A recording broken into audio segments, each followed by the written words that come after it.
जय हिंद साथियों, आपका स्वागत है अपना एजुकेशन चैनल वर्ल्ड एजुकेशन में। आइए देखते हैं कुछ जीके का महत्वपूर्ण क्वेश्चन जो कि हर एक बार किसी न किसी एग्जाम में पूछा ही जाता है। क्वेश्चन नंबर पहला देखते हैं, ध्वनि नहीं गुजर सकती है।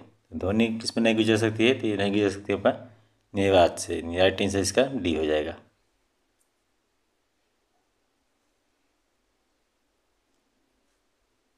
क्वेश्चन नंबर दूसरा देखते हैं, निम्नलिखित में से किन तरंगों को निर्वात के माध्यम से संचारित नहीं किया जा सकता है?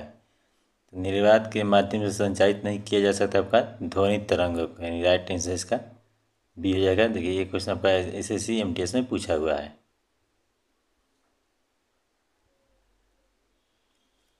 क्वेश्चन नंबर तीसरा देखते हैं, सुर को किस में मापा जाता है? सुर को यानी हल्ला गुल्ला को किस में मापा जाता है? तो ये मापा जाता है आपका डेसिबल में, यानी राइट आंसर इसका डी हो जाएगा। ये क्वेश्चन आपका एसएससी सीजीएल में पूछा हुआ है।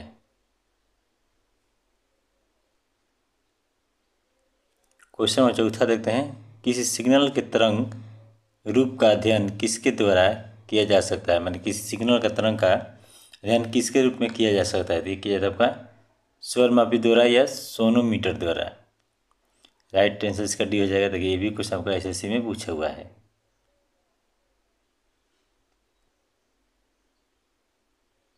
क्वेश्चन नंबर पाँचवा देखते हैं, निम्नलिखित में से वह उपकरण कौन सा है जिसका प्रयोग पवन के बल एवं वेग के मापन के लिए किया जाता है? तो ये किया जाता है आपका एनोमीटर का, नहीं याद रखिए। राइट आंसर इसका बी हो जाएगा। ये भी क्वेश्चन आपका एसएससी में पूछा हुआ है।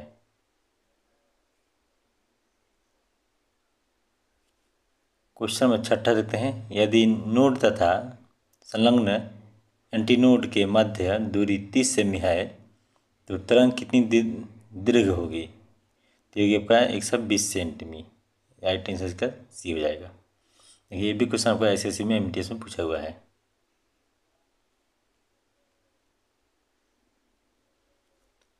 क्वेश्चन नंबर 7 देखते हैं, स्टेथोस्कोप किस सिद्धांत पर कार्य करता है? स्टेथोस्कोप किस सिद्धांत पर कार्य करता है? तो ये करता है आपका ध्वनि का परिवर्तन पर। राइट आंसर इसका डी हो जाएगा। तो ये भी क्वेश्चन आपको एसएससी सीजन में पूछा हुआ है।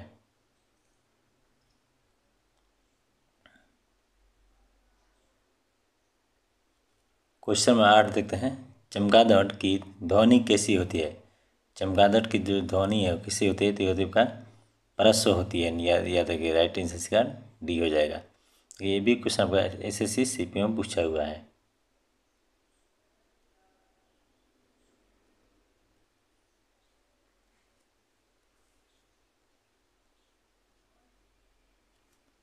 क्वेश्चन नंबर 9 देखते हैं, परिदीप्ति नलिका यानी ट्यूब में प्रारंभ में उत्पन्न विकिरण होता है। तो प्रारंभ में विकिरण उत्पन्न होता है आपका पराबैंगनी से। राइट आंसर इसका बी हो जाएगा। देखिए ये भी कुछ आपका एसएससी एमटीएस में पूछा हुआ है।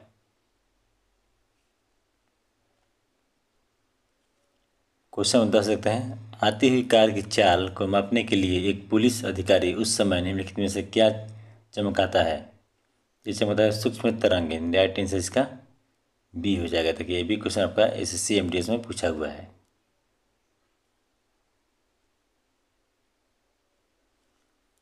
क्वेश्चन नंबर 11 देखते हैं, चमगादड़ बाधाओं का पता लगा सकते हैं क्योंकि वे उत्पन्न करते हैं क्या? परस्व ध्वनि तरंगे उत्पन्न करते हैं। याद रखिए। राइट आंसर इसका बी हो जाएगा। देखिए ये भी क्वेश्चन आपका एसएससी एमटीएस में पूछा हुआ है।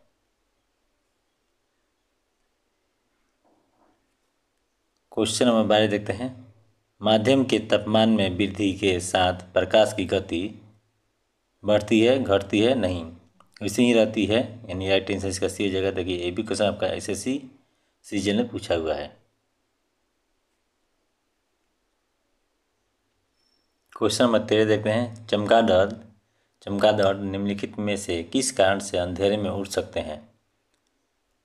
चमगादड़ जो है मैंने कौन सा कारण बा जो उनकी अंधेरे में उड़ सकते हैं? ये होता है आपका वे परस्पर ध्वनि तरंग उत्पन्न करते हैं। राइट आंसर इसका डी हो जाएगा। कि ये भी क्वेश्चन आपका एसएससी सीजन में पूछा हुआ है।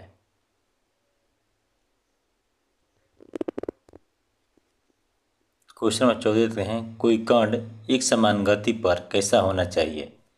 तो ये होना चाहिए आपका उसका वेग समान हो सकता है। राइट आंसर इसका सी हो जाएगा। देखिए ये भी क्वेश्चन आपका SSC सीजन में पूछा हुआ है। क्वेश्चन नंबर 15 देखे हैं, शिकार परभक्षियों या बाधाओं का पता लगाने के लिए चमगादड़ अथवा डॉल्फिन किस परिघटना का प्रयोग करते हैं? तो ये करते हैं प्रतिध्वनि निर्धारण के पर, यानी राइट आंसर इसका डी हो जाएगा। देखिए ये भी क्वेश्चन आपका SSC सीजन में पूछा हुआ है। क्वेश्चन नंबर 16 देखते हैं, ध्वनि की गति सबसे तेज होती है। ध्वनि की जो गति सबसे तेज होती है कांच में, याद रखिए। राइट आंसर इसका सी हो जाएगा। देखिए ये भी क्वेश्चन आपका SSC सीजन में पूछा हुआ है।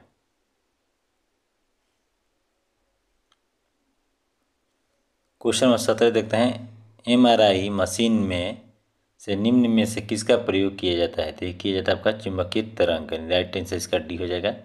ये भी क्वेश्चन आपका SSC FCI में पूछा हुआ है।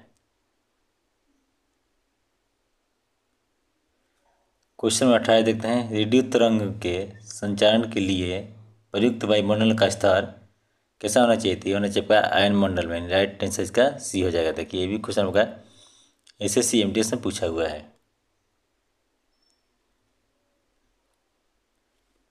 क्वेश्चन नंबर 19 देखते हैं, ब्लैक बॉडी किसकी विकिरण को अवशोषित कर सकती है? तो ये कर सकते हुए सभी तरंग दैर्ध्य। राइट आंसर इसका डी हो जाएगा। देखिए ये भी क्वेश्चन आपका SSC 10+2 में पूछा हुआ है। क्वेश्चन नंबर 20 देखते हैं, रेडियो संचार में प्रसंड एंटेना द्वारा उत्सर्जित संकेत प्रतिबिंबित होती है। तो ये होती है आपका आयन मंडल में। राइट आंसर इसका सी हो जाएगा। देखिए ये भी क्वेश्चन आपका SSC 10+2 में पूछा हुआ है। क्वेश्चन नंबर 21 देखते हैं, जब कंपन त्वरित द्विभुज मेज पर रखा जाता है तो एक तेज ध्वनि सुनाई देती है, यह किस कारण से होती है? तो ये होती है आपका अवमानित कंपन से। राइट आंसर इसका डी हो जाएगा। ये भी क्वेश्चन आपका SSC FCI में पूछा हुआ है।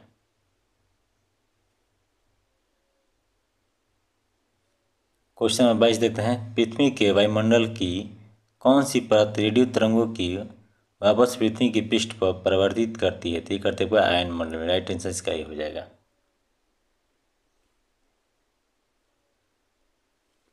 क्वेश्चन नंबर 24 देखते हैं, पत्थर को ठोकर मारने से व्यक्ति को चोट लगने का कारण क्या है? तो ये आपका प्रतिक्रिया हो जाएगा। राइट आंसर इसका सी हो जाएगा। देखिए ये भी क्वेश्चन आपका SSC में पूछा हुआ है।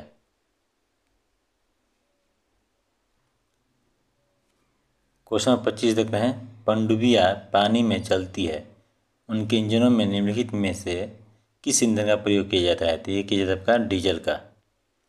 राइट आंसर इसका भी हो जाएगा। देखिए ये भी क्वेश्चन आपका SSC MTS में पूछा हुआ है।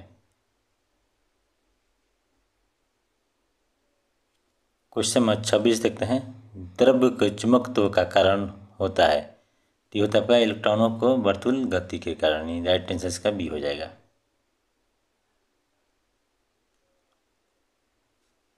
क्वेश्चन नंबर 27 देखते हैं, एक रबड़ की गेंद को 2 मीटर की ऊंचाई से गिराया जाता है, यदि प्रतिक्षिप्त होने के बाद कोई भी ऊर्जा और वेग नुकसान नहीं है तब कितनी ऊंचाई तक वो ऊपर उठेगी?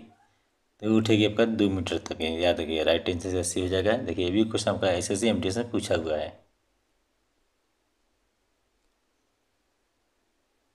क्वेश्चन नंबर 28 देखते हैं, समान चुंबकीय क्षेत्र किससे दर्शाया जाता है? तो ये दर्शाया जाता है आपका समानांतर लाइनों से। राइट आंसर इसका बी हो जाएगा। ये भी क्वेश्चन आपका SSC CP में पूछा हुआ है। क्वेश्चन नंबर 29 देखते हैं, कागज पर फैली स्याही को माचिस पत्र द्वारा अवशोषित कर लिया जाता है, क्योंकि माचिस पत्र के रंध्रों का माध्यम से स्याही को अवशोषित कर लिया जाता है। राइट आंसर इसका सी हो जाएगा। देखिए ये भी क्वेश्चन आपका SSC से एस्ट्रोनॉमर में पूछा हुआ है। क्वेश्चन नंबर 30 देखते हैं, निम्न में से कौन सा आभासी बल है? तो आभासी बल आपका अपकेंद्री बल हो जाएगा। राइट आंसर इसका सी हो जाएगा। देखिए ये भी क्वेश्चन आपका SSC सीजन में पूछा हुआ है। तो वीडियो कैसा लगा कमेंट कीजिए और चैनल को सब्सक्राइब कीजिए। जय हिंद।